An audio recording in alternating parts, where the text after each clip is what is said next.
So today I'm talking about how I left my ex, escaped rather.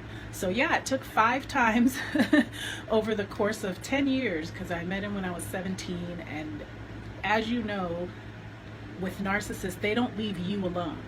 So when you try to break up with them, they don't just go away. They keep coming back to you. They keep, what I call schmoozing you, baby please, and this and that. And oh, I'm going to change, and oh, I love you, and all this stuff. And you still love them, so you take them back, you take them back, you take them back. I can definitely remember 3 times putting his stuff in trash bags and being like, you gotta go. So it was very hard. So the final straw was when I was finally at my low financial point because him or the other father of my kid did not pay child support or take care of their kids or do anything. So I was, not working and gonna lose my car and my apartment and everything. And he had moved to live with roommates to go back to school. So I ended up having to move in with him, and that is when I saw the full brunt of who he really was, and it was so scary. So then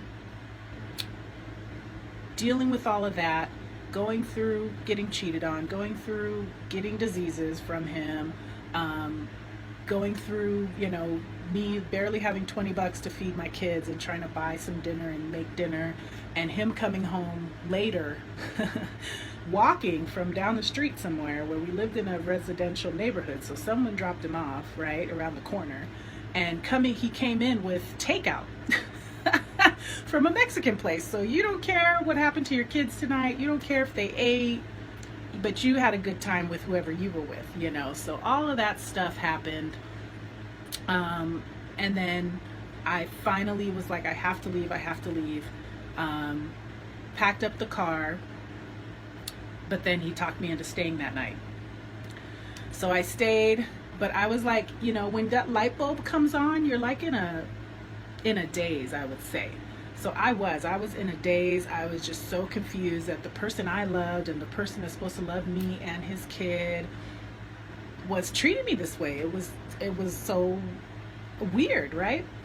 So the next morning he was being all nice. He woke up, he made his big breakfast for us, but then he opened his mouth and he said to me, you can stay, but I'm going to keep doing what I'm doing.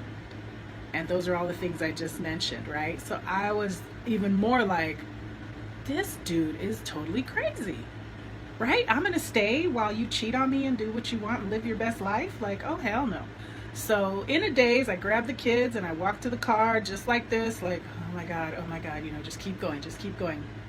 And I got in the car and he was standing at the garage door, just looking at me.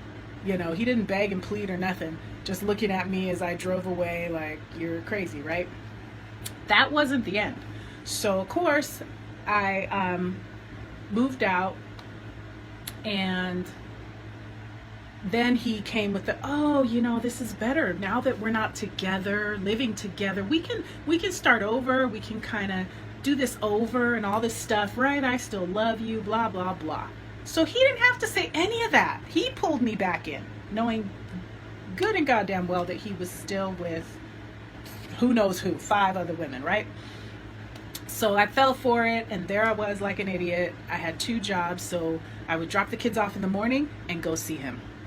I would get off my morning job and go see him at lunch, and then go to my afternoon job, thinking that we were exclusively working this out, right? So one time, how I got wind of, like, he wasn't just trying to work it out with me. One time I showed up at lunch and all the roommates and some other friends were there, and I knew them all and everything.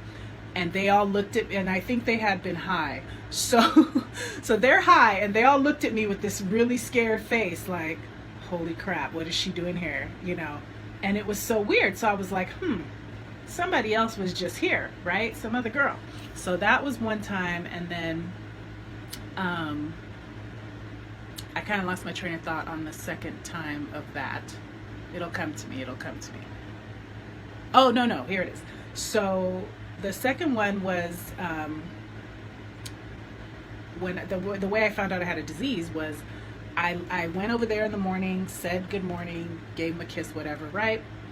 I left, and as I was walking to my car, I get a text message from some bitch saying, how does it feel to know that we were just together? And I was like, what? Like, where are you? Like, are you in the bushes? Were you hiding in the closet? Were you under the bed? Like, what the fuck, right? And why do you have my fucking phone number, you know? So that was it. I rushed to work, and you know, you never know why God puts you in a place. But at that time, I was working at an actual STD clinic, and we would outreach to teenagers and homeless teens and stuff. And so I rushed to work, and I told my girl, hey, we got to get me tested. This is crazy. And so sure enough, you know, a week later, 2 weeks later, the test comes back positive. And I went off on him, you know, ripped him a new one, said all kind of crazy, nasty things where, as we know, right, I was looking like the crazy person. He had succeeded. But do you think I stopped messing with him after that? Of course not. So your girl kept messing with him because he kept, oh no, you know, blah, blah, blah, blah, blah, I'm sorry, this and that. Okay, so now we get to the final time.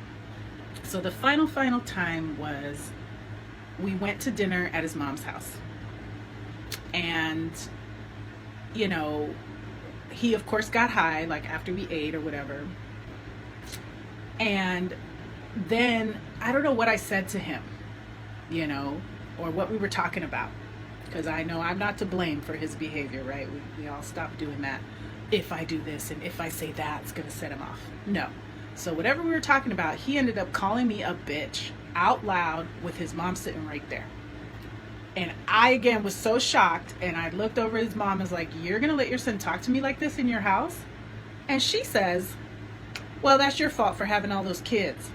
I had 2 kids. I don't know whose extra kids she was talking about. I didn't have all these kids. I had 2 kids. And one of them was her grandson. Like, what? And I had never been disrespectful to this woman. Those of you who know me, I'm a sweet, awesome person, right? OMG. So that just was like, wait a minute. Not only he's abusive, she's abusive. Nobody gives a shit about me. How am I going to, what? So I get in the car, and of course it's my car because these, you know, back then he was a deadbeat. He didn't have a car, nothing.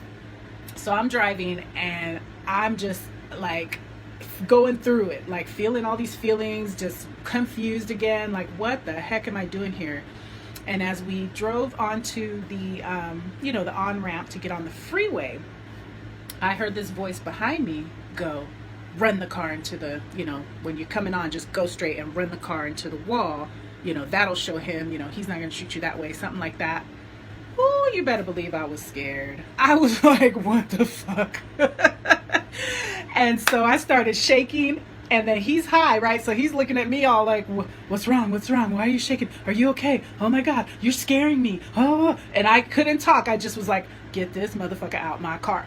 And so I got to his house, to his apartment or house. Yeah, he was in a house, whatever. And I was just like, get out, get out, get out, you know. And he's like, oh, no, you're going to be okay. And I was just like, just get out, you know. And then he stood there again looking dazed as I drove away, and I got to my girl's house, and that was like, girl, this dude is going to make you kill him, kill yourself. Either way, you're going to be in jail, dead, or away from your kids. Are you going to allow that over a relationship? Over some dude who has shown you 100 times that he don't care about you? I mean, that was my huge wake-up call, you know. And unfortunately, a lot of us do have to get to rock bottom like that before we really go, what am I doing here? Let me get the fuck out of here, you know. And some people don't make it, you know. I watched a documentary on women in jail, and the numbers of them who are in jail because they snapped, and then there's that show called Snapped, right? They snapped and killed somebody, and they're in jail, but they were abused, right? And so I was like, that's not going to be me. I have to stay away from him, you know. So that's what finally got me to realize I had to leave him alone.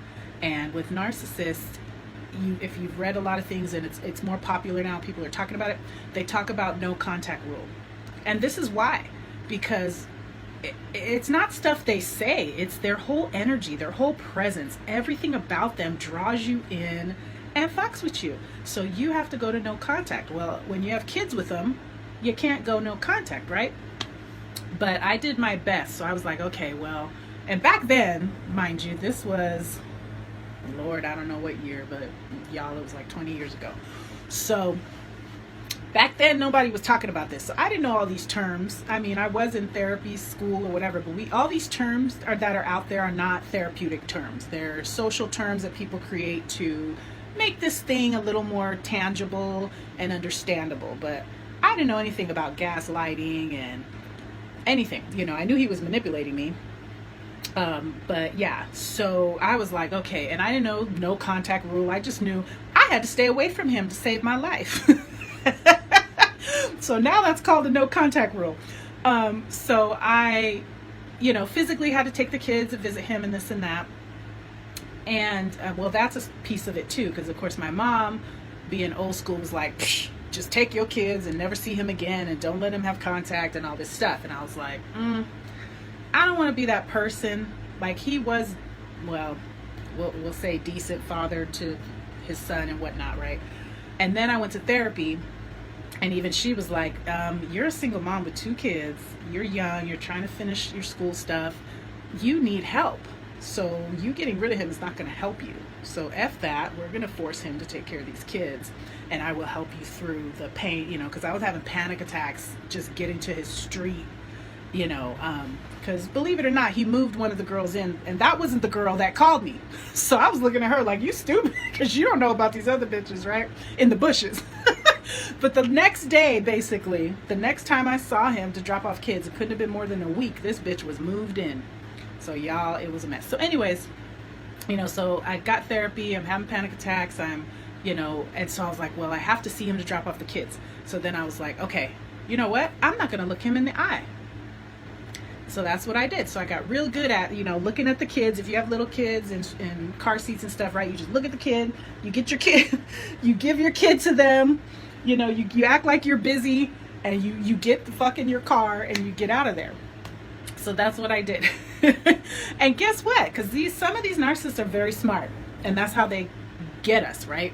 So one day he says, why don't you look me in the eye anymore? And I was like, because I can't.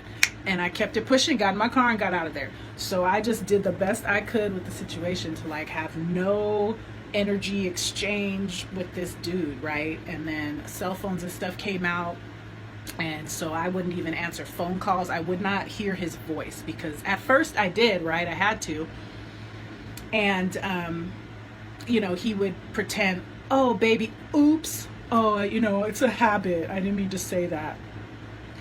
And even the way he would say, how are you doing? Like, would like draw me back in, like, oh, he cares. Bullshit. So then finally I learned, like, okay, when he called me, I don't answer. I let it go to voicemail. Tell me what you need to tell me. If my kids are not with him, it ain't no emergency that I care about. So I don't need to get back to you anytime soon. Then if it was something, I would wait a little bit, and then I would text. I stopped talking to him. You know, later on when my son got older, I didn't talk to this man for years. I hadn't heard his voice. I hadn't seen him, because I just was like, no to the no, you know.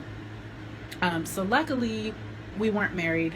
And so I didn't have to go through a divorce, and I didn't have to deal with the courts. So I'll probably do a live on that, because the courts are a hot mess. They do not help us. They do not understand emotional abuse. Half of them are narcissists, the judges and stuff. So yeah, so I will talk about, you know, why it's actually better if you can settle out of court, get a lawyer that understands narcissism, that will write a letter to separate things and be done with it. And don't ever go after them for money, because in court, they will make your life hell, right? And I don't believe in forcing someone to be a parent. So if they don't want to see their kid, the court's going to force them to see their kid, and they're just going to manipulate and create a minion and just abuse your little child. So there is no reason to do that. What else? What was I saying? Okay, courts, leaving. So I'll do a live on that. And then the other thing will be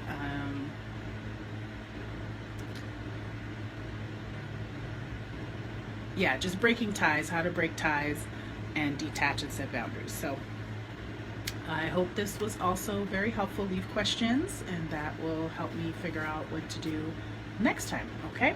All right. Bye.